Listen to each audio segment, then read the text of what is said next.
हम third unit start कर रहे हैं, ठीक है।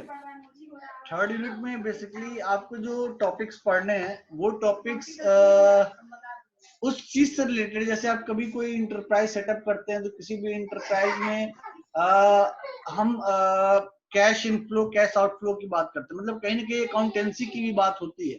तो किसी भी बिजनेस में हम अकाउंटेंसी को कैसे मैनेज करेंगे, उस अकाउंटेंसी को मैनेज करने के लिए हमें किन किन चीजों का ध्यान देना पड़ेगा। जैसे यहाँ पे देखिए, यहाँ पे टॉपिक्स में लिखा हुआ है कि preparation of balance sheets and assessment of economic viability. किसी भी ऑर्गेनाइजेशन का बैलेंस शीट जब हम बनाते हैं तब हमें पता चलता है कि हमारे एक्चुअल एसेट्स क्या है, हमने कितने का बिजनेस किया, कितना पैसा आया, कितना गया, हमारी लायबिलिटी कितनी है, ठीक है। ये सारी चीजें हमें उस बैलेंस शीट से पता चल जाती है। डिसीजन मेकिंग स्टेज में अगर हम बैलेंस शीट को देख लें तो हम ये बता सकते हैं कि हमें फ्यूचर के लिए क्या नया डिसीजन लेना पड़ेगा, ठीक है। एक्सपेक्टेड कॉस्ट, हमारे प्रोडक्ट की अभी और कॉस्ट बढ़ानी है या घटानी, क्योंकि बैलेंस शीट से अगर हमें लगता है कि हमारा बिजनेस घाटे में जा रहा है, यानी हमें प्रोडक्ट की क्वालिटी थोड़ा इंप्रूव करके उसका कॉस्ट थोड़ा कम करना पड़ेगा। जब कॉस्ट कम होगा तभी मार्केट में उसकी डिमांड बढ़े, ठीक है। ये कुछ ऐसे कुछ डिसीजंस लेने पड़ते हैं हमें अपने बिजनेस को टेक ओवर करने के लिए। और इसमें पॉइंट जैसे planning and production control, quality control, ठीक है। ये सारी चीजें हम बैलेंस शीट को देख करके डिसीजन लेते हैं कि हम अपनी प्लानिंग कैसे रखें, अपना प्रोडक्शन का कंट्रोल कैसे रखें, क्वालिटी को कंट्रोल कैसे करें, ताकि हमारे बैलेंस शीट में जो ओवरऑल रेवेन्यू रिफ्लेक्ट हो रही है वो रेवेन्यू पॉजिटिव फॉर्म में हो, मतलब हमें मुनाफा दे। ये ना दिखे कि मेरे बिजनेस से कहीं भी मुझे घाटा हो रहा है, ठीक है। मार्केटिंग स्ट्रेटेजी भी हम बनाते हैं, इंडस्ट्रियल रिलेशन, सेल्स, परचेज, ये सारे पॉइंट्स जो हैं हमें थर्ड यूनिट में पढ़ने हैं, ठीक है।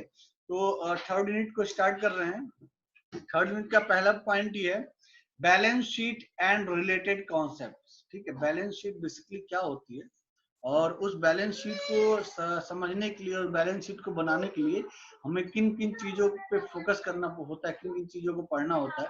जैसे देखिए यहाँ कह रहा है, the balance sheet is a statement which shows the financial position of a business on a particular date।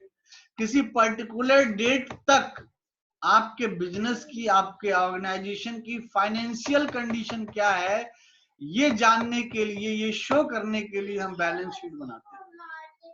जैसे सपोज करिए, अगर मैं टीसीएस की बात करूं, टाटा कंसल्टेंसी सर्विसेज। टीसीएस अपने आप में एक बहुत बड़ी एमएनसी है, मल्टीनेशनल लेवल कंपनी है, ठीक है। टीसीएस का क्या है, टीसीएस की कई सारे ब्रांच है कई सारी कंट्रीज में, और अगर मैं इंडिया की ही बात करूं तो कई सारे स्टेट्स में भी इसकी कई सारे ब्रांचेस हैं। तो हो सकता है कहीं हो सकता है बैंगलोर वाला ब्रांच बहुत अच्छा रेवेन्यू जनरेट करता हो, लखनऊ वाला ब्रांच अच्छा रेवेन्यू जनरेट ना करता हो, ठीक है। तो जो टीसीएस के ओनर हैं रतन टाटा जी, उनको ये डिसीजन लेने के लिए कि मेरे किस ब्रांच से बहुत अच्छी रेवेन्यू आ रही, किस ब्रांच से अच्छी रेवेन्यू नहीं आ रही, ओवरऑल रेवेन्यू मेरी टाटा फर्म की क्या है, ये जब रतन टाटा जी को पता चलेगा कि हाँ मेरे ओवरऑल रेवेन्यू इन ब्रांचेस ये है, ओवरऑल हमने इतना इन्वेस्ट किया, इतना अर्न किया, मैन पावर में इतना एक्सपेंस किया, तब जाके रतन टाटा जी एक प्रॉपर प्लानिंग कर पाएंगे अपने बिजनेस के लिए कि अपने बिजनेस में ऐसा क्या करे कि मेरे बिजनेस में नया ग्रूम आ जाए और बिजनेस अच्छे से चल सके, ठीक है। तो अपने बिजनेस की फाइनेंशियल कंडीशन को, कि वास्तव में हमारा बिजनेस जो है फाइनेंशियल कंडीशन इसकी क्या है, उसको दिखाने के लिए, उसको समझाने के लिए हम क्या करते हैं, बैलेंस शीट बनाते हैं। और बैलेंस शीट से ये चीजें बड़ी आसानी से एक्सप्लेन की जा सकती है, इसीलिए हर बिजनेस ऑर्गेनाइजेशन अपना बैलेंस शीट प्रिपेयर करता है। इसमें कह रहा है, it is a statement of balance of all the accounts like real, personal, debit balance of all such accounts represent assets and credit balance represent the liabilities। हमारे firm organisation के जितने भी अकाउंट्स हैं उन सबके अकाउंट्स डिटेल, ठीक है। हमारे वास्तव में क्या एसेट्स हैं, हमने कितना लिया, कितना दिया, वो सारी डिटेल हम अपनी बैलेंस शीट में शो करते हैं। Balance sheet shows the assets and liabilities grouped, properly classified and managed specific manner.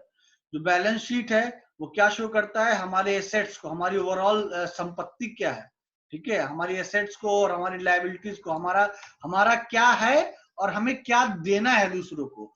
तो जो है और जो देना है इन सबको निकाल देंगे तब पता चलेगा कि वास्तव में हमारा क्या है। जैसे सपोज करिए कि मैंने 10,000 रुपया लगा के एक बिजनेस स्टार्ट किया था, इसमें से 5,000 मेरा था और 5,000 मैंने आपसे उधार लेके लगाया था। अब बिजनेस स्टार्ट किया, 1 साल बाद मैंने 25,000 रुपए कमाए, ठीक है। अब ये मैं नहीं कहूंगा मेरा पूरा 25,000 मेरा ही है, ठीक है। उसमें से एसेट्स मेरा क्या, अभी मेरा क्या एक्चुअल एसेट्स है 25,000 रुपए, ठीक है। अब उस 25,000 रुपए में मेरी लायबिलिटी भी तो कुछ देना भी तो है मुझे आपको, तो मैं 5,000 रुपए निकाल दूंगा, ठीक है। अब मेरे कितने बचे, 20,000 रुपए। अब मैंने अपना खुद का कितना इन्वेस्ट किया था, 5,000 रुपए, यानी एक्चुअल प्रॉफिट मैंने कितना कमाया, 15,000 रुपए। तो ये बेनिफिट होता है बैलेंस शीट का, जिसके थ्रू हम अपने ऑर्गेनाइजेशन, अपने कंपनी की फाइनेंशियल कंडीशन, फाइनेंशियल पोजीशंस को रिप्रेजेंट करते हैं। माइक ऑन करो सभी लोग।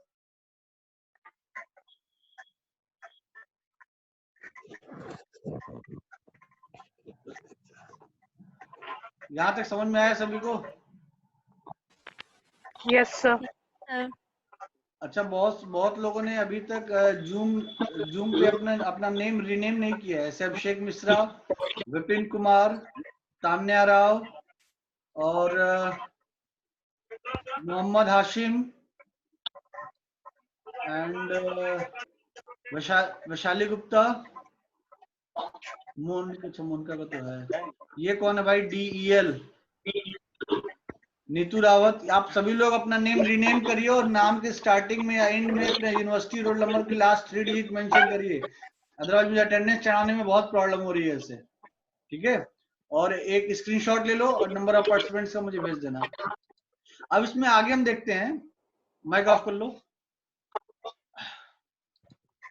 अब आगे कह रहा है कि ऑब्जेक्टिव्स और preparing a balance sheet. Balance sheet चूंकि जैसा कि अभी हमने पढ़ा, बैलेंस शीट जो हमारे ऑर्गेनाइजेशन की फाइनेंशियल कंडीशन को रिप्रेजेंट करता है। तो फाइनेंशियल कंडीशन को रिप्रेजेंट करता है, तो मेन इसका ऑब्जेक्टिव क्या है, उस कंडीशन में हम क्या क्या चीजों को दिखाना चाहते हैं। जो फाइनेंशियल कंडीशन शो कर रहा है बैलेंस शीट, उन फाइनेंशियल कंडीशन में हम किन किन चीजों पे फोकस करना चाहते हैं, हमारा मेन ऑब्जेक्टिव क्या है बैलेंस शीट बनाने का, उसके बारे में पढ़ेंगे। पहला कह रहा है प्रिंसिपल ऑब्जेक्टिव। प्रिंसिपल ऑब्जेक्टिव में कह रहा है the main purpose of preparing balance sheet is know the financial position of the business at a particular date. हमारे बिजनेस पर्टिकुलर डेट में हमारे बिजनेस की फाइनेंशियल पोजीशन क्या है, ये रिफ्लेक्ट करने की पहली चीज। दूसरी चीज क्या है, सब्सिडरी ऑब्जेक्टिव्स। इसमें क्या कह रहा है, financial position of the firm at a particular date.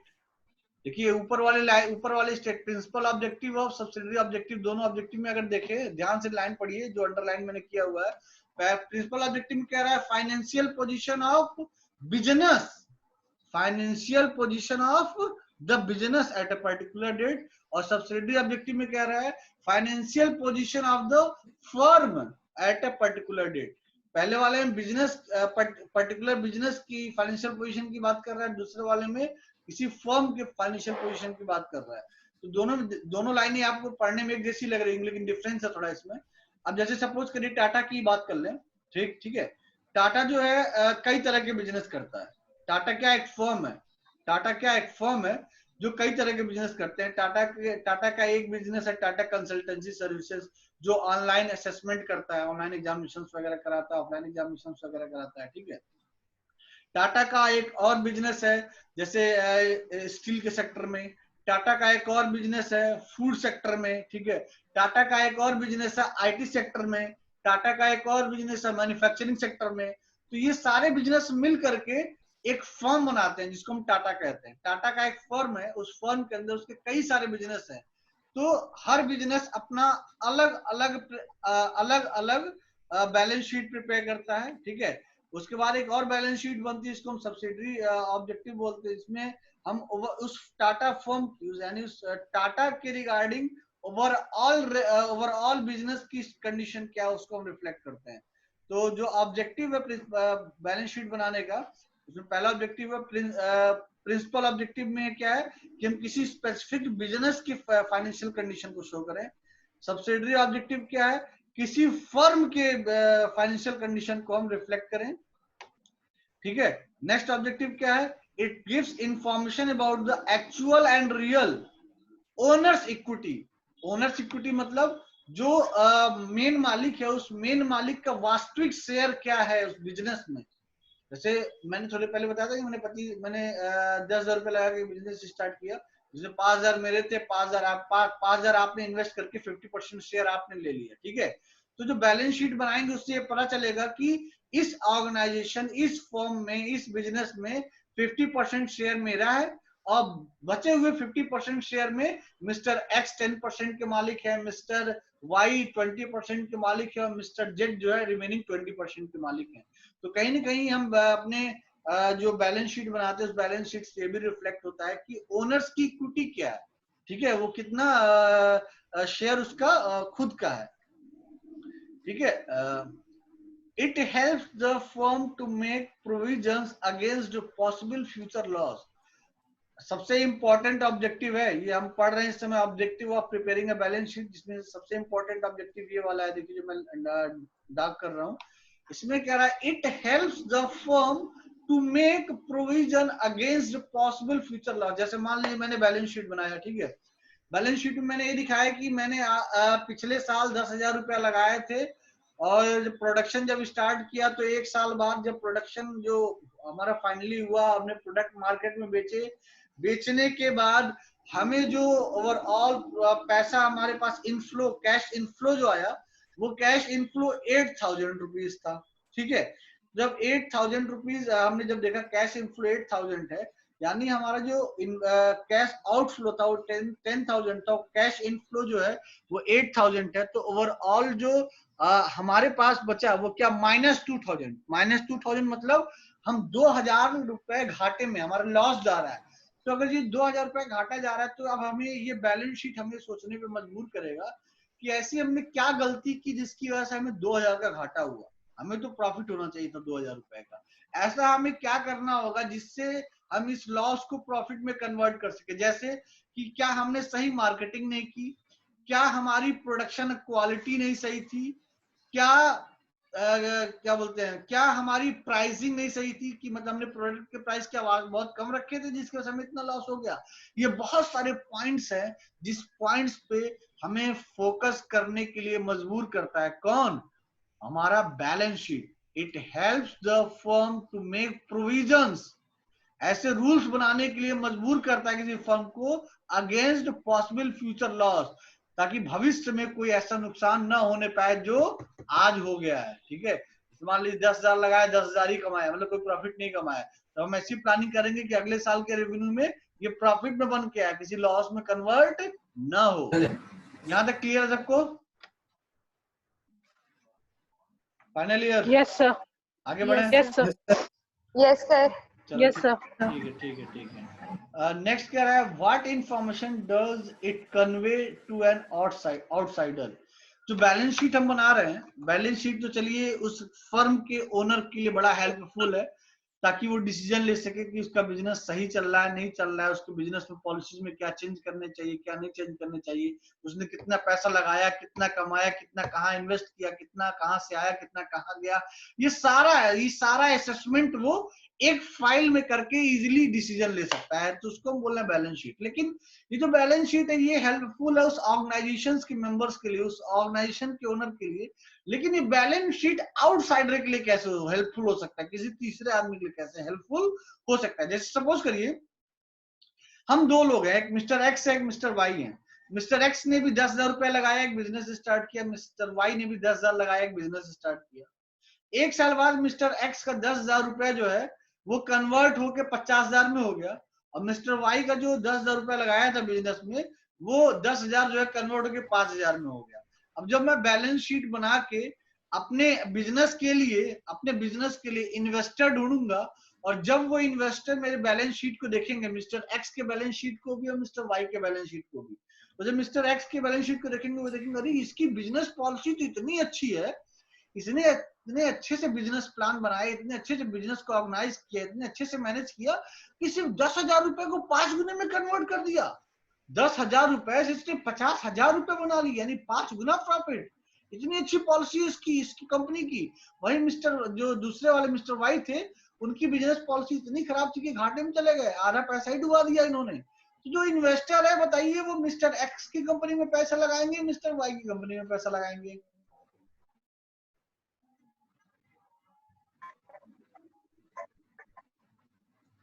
Final year reply करो। X sir, mister x. Mister x समझ में आ रहा है ना? क्यों?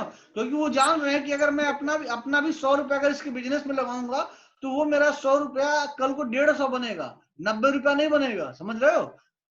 ठीक है, तो इसलिए वो Yes, मिस्टर, sir. तो इससे हम बेसिकली ये जो हम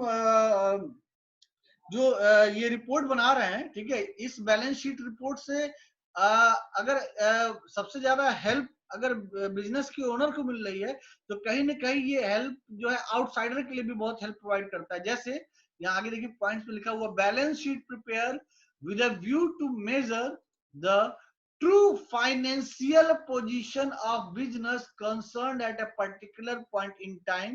It shows the financial position of business in a systematic form. The various groups, again main point, the various groups interested in the company can draw useful interference from an analysis of the information content in the balance sheet. जो तीसरा आदमी है investor बाहर वाला, जब वो हमारे balance sheet को पढ़ करके एनालिसिस करके यूजफुल इंफॉर्मेशन निकालता है तो उस इंफॉर्मेशन से उसको ये लगता है कि मुझे इसमें इन्वेस्ट करना चाहिए, मुझे इस बिजनेस में जुड़ना चाहिए, तभी मेरा भी प्रॉफिट होगा। और जैसे आजकल देखिए बहुत सारे मल्टी ये क्या बोलते हैं एमएलएम बिजनेस है, मल्टी लेवल मार्केटिंग वाले बिजनेस है, जिसमें एक आदमी है जो है अपने नीचे 4 लोगों को जोड़ता है, वो 4 अपने नीचे और 4 लोगों को जोड़ते हैं, ऐसे एक चैन बढ़ती जाती है, बिजनेस चलता जाता है। आप देखेंगे जब भी कोई आपके पास ऐसे बिजनेस का प्लान बताने आता है तो अपने कंपनी के सारे बिजनेस के प्रॉफिट एंड लॉस को बताता है कि हमारी कंपनी इस समय बनी थी, हमारी कंपनी ने इतना इन्वेस्ट किया था, इतने सालों में इसने इतना टर्नओवर कमाया और इसने इतने लोगों को इतना रुपया कमा दिया। वो क्या कर रहे हैं बेसिकली अपने कंपनी की बैलेंस शीट को आपको ओरली बता रहे, क्योंकि वो तो चूंकि एक एम्प्लॉय है, एम्प्लॉय कह ले या उस बिजनेस के पार्ट है, वो बैलेंस शीट तो आपको फिजिकली दिखा नहीं सकते, लेकिन वो क्या कर रहे हैं ओरली आपको एक विजन दे रहे हैं कि देखिए हमारी कंपनी का ये स्कोप है, इतना अच्छा इसका जो रेवेन्यू इतना अच्छा, इसके बैलेंस शीट पे कितनी अच्छी होगी। तो ओवरऑल ये दिखाने की कोशिश करते हैं कि इसमें अगर आप जुड़ेंगे हमारे बिजनेस में तो आपको भी प्रॉफिट होगा। तो कहीं ना कहीं बैलेंस शीट से जो है जो आउटसाइडर है उनको भी बड़ी हेल्प मिलती है। इसमें नेक्स्ट कह रहा है, similarly other interested parties like regulatory and development agencies of the government, consumers and welfare organization can drive useful conclusions from a study of balance sheets about the working of the corporate sector and its contribution to the national economy. जैसे suppose करिए हमारे company की balance sheet है, ठीक है, उस company की balance sheet में हमने ये दिखा दिया कि हमारी कंपनी ने 1 करोड़ रुपया इन्वेस्ट किया था बिजनेस करने के लिए 2019 के स्टार्टिंग में, और 2019 के इंड फाइनेंशियल ईयर में उसने 1 करोड़ से 5 करोड़ रुपए कमाए, लेकिन उसने उस 5 करोड़ में से 1 करोड़ रुपए प्रधानमंत्री राहत कोष में दे दिए, ताकि प्रधानमंत्री राहत कोष में जो फंड हमने हमारी कंपनी दिए उस फंड को गवर्नमेंट जो है अदर जहां जहां रिक्वायरमेंट है वहां उसको यूज कर सके। जैसे कि हमारे कंट्री के लिए हथियार खरीदने के लिए, वेपन्स खरीदने के लिए, या फिर कुछ मेडिकल फैसिलिटीज अच्छे से हमारे पब्लिक में प्रोवाइड करने के, मतलब हमने 1 करोड़ रुपए गवर्नमेंट को दान दे दिए। ये काम हम हर साल करते हैं, अपने बिजनेस प्रॉफिट का हर साल हम गवर्नमेंट को 1 करोड़ रुपया देते हैं। तो ये चीज जो हम 1 करोड़ रुपया अपने बिजनेस का हर साल हम गवर्नमेंट को दान कर रहे हैं, दे रहे हैं, तो ये हम अपनी बैलेंस शीट में मेंशन करते हैं। तो ये चीजें जो हम एडिशनल चीज अपनी बैलेंस शीट में मेंशन कर रहे हैं, तो तीसरा आदमी, थर्ड पर्सन, जैसे कि कोई डेवलपमेंट एजेंसी है, ठीक है, कोई गवर्नमेंट ऑर्गेनाइजेशन है, ठीक है, कोई कंज्यूमर है या कोई वेलफेयर ऑर्गेनाइजेशन, जब वो चीज देखेगा अरे ये कंपनी तो यार सोशल रिस्पॉन्सिबिलिटी बहुत निभा रहा है, सामाजिक रूप से बड़ा मदद कर रहा है लोगों की, ये कंपनी अपने प्रॉफिट का 1 करोड़ रुपया हर साल किसी न किसी डिस्ट्रिक्ट में एक हॉस्पिटल बनाने में लगा देता है, तो कहीं ना कहीं इसका बड़ा बेनिफिट मिलता है किससे, थर्ड पर्सन। जो थर्ड पर्सन कोई भी वेलफेयर ऑर्गेनाइजेशन हो सकता है, वो थर्ड पर्सन कोई कंज्यूमर हो सकता है। जैसे हम ही हैं, अगर हमसे कोई बोल दे कि इस कंपनी ये कंपनी जो है क्या बोलते हैं, ये क्या बोलते हैं, साबुन बनाती है, ठीक है, लेकिन ये अपने साबुन बनाने में एक साल में जितना प्रॉफिट कमाती है, सारा का सारा प्रॉफिट जो है ये इंडिया के कई पार्ट में हॉस्पिटल बनाने में इन्वेस्ट करती है। तो मैं यही सोचूंगा ना यार, मैं ऐसा साबुन खरीदूं जिससे मेरे देश की प्रगति हो, हमारे देश में लोगों को सोशल हेल्प मिल सके, क्योंकि ये अपने बिजनेस का 1 करोड़ रुपया सोशल रेस्पॉन्सिबिलिटीज में इन्वेस्ट कर दे रहा है। तो मैं भी अपना पैसा ऐसे सामान को खरीदने में यूज करूं कि मेरा पैसा भी कहीं ना कहीं थोड़ा बहुत सोशल कंट्रीब्यूशन में यूज हो। तो कहीं ना कहीं ये वेलफेयर ऑर्गेनाइजेशन को हेल्प प्रोवाइड करता है, कंज्यूमर्स को भी हेल्प प्रोवाइड करता है, गवर्नमेंट को हेल्प प्रोवाइड करता है कि इस कंपनी ने बहुत सपोर्ट किया है। तो 1 मिनट लाइन कराना।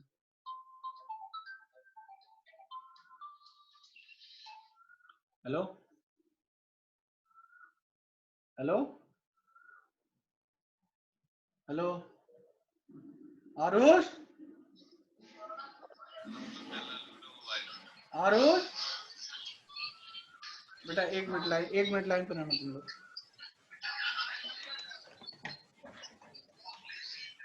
क्या कर रहे हो तुम? हाँ आ जाए।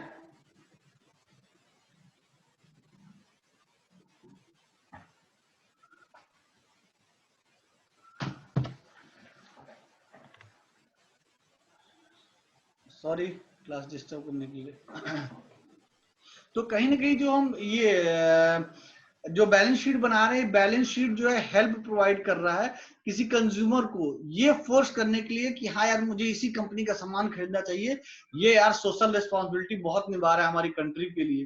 किसी वेलफेयर ऑर्गेनाइजेशन, किसी एनजीओ के लिए, वो एनजीओ भी हमारे ऑर्गेनाइजेशन के लिए कुछ हेल्प करे किसी भी तरह की, ठीक है, वो तब करेगी जब उसको पता होगा कि हम कुछ सोशल रिस्पॉन्सिबिलिटी निभा रहे हैं। तो ये सारी चीजें गवर्नमेंट को या किसी डेवलपमेंट एजेंसी को या कंज्यूमर को, किसी हेल्थ वेलफेयर ऑर्गेनाइजेशन को ये चीजें तब पता चलेगी जब हम ये सारे पॉइंट्स, ये सारे ट्रांजैक्शंस कि हम सोशल रेस्पॉन्सिबिलिटीज हम कैसे दे रहे हैं अपने ऑर्गेनाइजेशन के थ्रू, जब भी अपनी बैलेंस शीट में मेंशन करेंगे।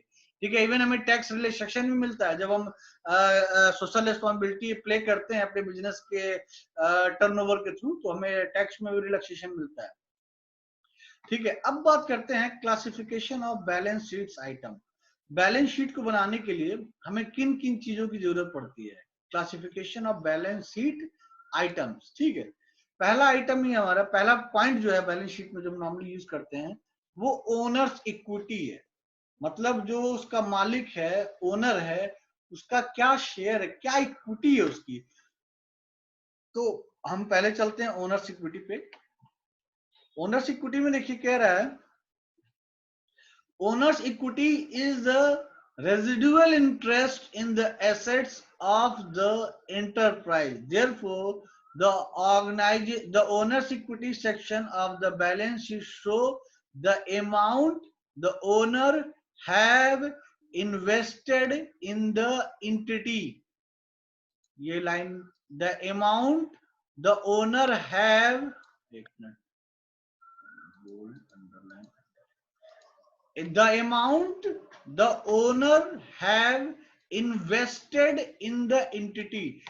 किसी भी बिजनेस में कितना इन्वेस्ट किया है ओनर ने, उस इन्वेस्टमेंट का कितना पोर्शन उसका है, ये पता चलता है हमें ओनर्स इक्विटी से।